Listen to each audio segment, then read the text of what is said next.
Você já ouviu falar de holding, mas nunca entendeu direito para o que serve? Elas estão por trás de grandes fortunas, famílias, empresários e estruturas de proteção patrimonial aqui no Brasil e no mundo afora. Mas agora o assunto voltou aos holofotes por um motivo importante. O STF está julgando se as empresas holdings imobiliárias precisam ou não pagar o ITBI, o imposto cobrado na transferência de imóveis, quando esses bens são usados da pessoa física para integralizar o capital social dessa empresa. Esse julgamento pode mudar completamente o custo e a estratégia de quem usa holding para organizar o seu patrimônio. No vídeo de hoje eu vou te explicar de forma clara como funciona uma holding, por que tantas famílias têm uma e o que o STF está prestes a decidir. E claro, o que você pode fazer para se planejar da melhor forma possível. O meu nome é Nabor Leodoro, especialista em investimentos pela Ambima e sócio fundador da Nahu Multifamily Office, um escritório de gestão patrimonial que atua com eficiência jurídica, eficiência fiscal e financeira, ajudando famílias e empresas a proteger, estruturar e multiplicar o patrimônio. Mas afinal, o que é uma holding? Vamos começar pelo básico. Uma holding é uma empresa criada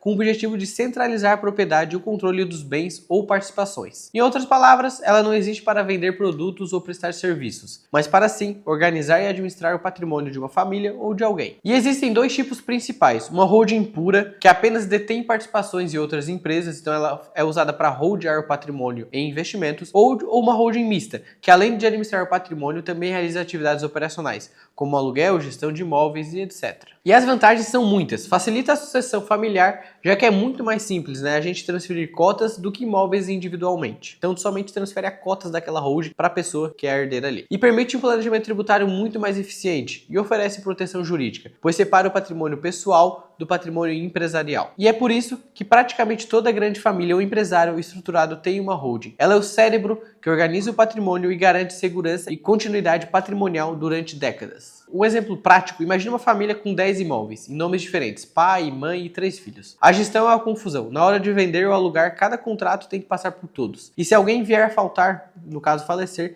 entra em inventário e tem custas e burocracia muito alto. Agora, pense na mesma família criando uma holding imobiliária. Eles integralizam todos os imóveis como capital social da empresa, ou seja, passam esses bens para o nome da holding. Depois, cada um fica com sua cota proporcional à sua participação no valor dos imóveis que integralizaram. A partir daí, o aluguel, a venda e até a sucessão passam a ser feitos dentro da empresa, com segurança jurídica e muito menos custos. Mas é justamente nesse momento da integralização dos imóveis que surge a dúvida: é preciso pagar ITBI dessa operação? Eu estou passando da minha pessoa física para uma empresa de minha propriedade. E aí que entra o julgamento do STF. O STF está julgando o recurso extraordinário 1.495.108, que trata exatamente desse tema. A questão é: quando uma empresa imobiliária recebe imóveis para compor capital social, deve pagar ITBI? A Constituição diz que há imunidade nesse caso, ou seja, não incide ITBI sobre bens incorporados ao capital social, desde que o valor do bem não ultrapasse o capital subscrito. Mas em 2020, o tema 796 do próprio STF criou uma limitação. Essa imunidade só valeria para empresas que não têm atividade imobiliária. Agora o Supremo está revisitando o tema e o ministro Edson Fachin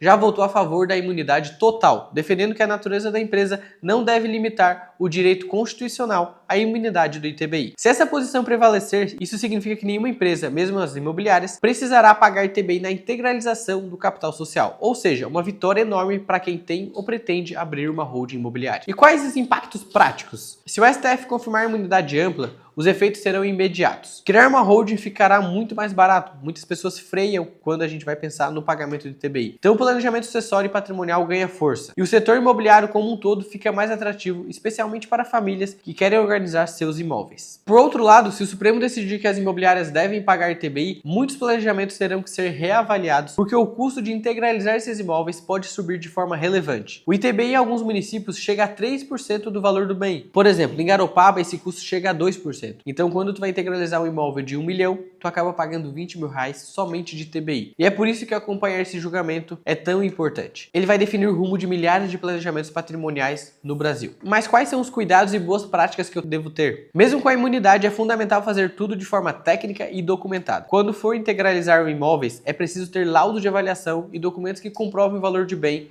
e a coerência com o capital social. Se o valor de mercado for superior ao capital subscrito, a diferença pode gerar ITBI. Outro ponto importante: em alguns casos pode ser mais vantajoso vender o imóvel e aportar o dinheiro na holding, especialmente quando há desvalorização fiscal ou variação proteção patrimonial. Ou seja, não é só criar empresa, é planejar com base jurídica e fiscal sólida. As holdings são uma das ferramentas mais poderosas de organização, sucessão e eficiência tributária que existem hoje no mercado. E o julgamento do STF sobre o ITBI é um divisor de águas para o futuro dessas estruturas aqui no Brasil. Aqui na Nahu Multifamily Office nós trabalhamos exatamente nesse ponto: integrar a visão jurídica, fiscal e financeira para montar estruturas que tragam segurança e eficiência para o seu patrimônio que ele merece. E se você está pensando em criar uma holding ou quer revisar a sua, agenda um café com a gente. Vamos te mostrar como alinhar sua estratégia patrimonial com um cenário jurídico mais atual e eficiente. Pessoal, esse foi o vídeo de hoje. Queria trazer um panorama rápido de como está esse julgamento no STF e eu espero que o voto seja a favor do contribuinte e que isso passa a valer, que a gente não precise pagar o ITBI quando a gente for integralizar um imóvel no capital social da nossa empresa. Espero que tenha gostado. Compartilhe esse vídeo com um amigo, com uma amiga ou com quem precisar e estou à disposição para a gente marcar uma reunião, eu e o nosso time jurídico. Um grande abraço e até o próximo vídeo.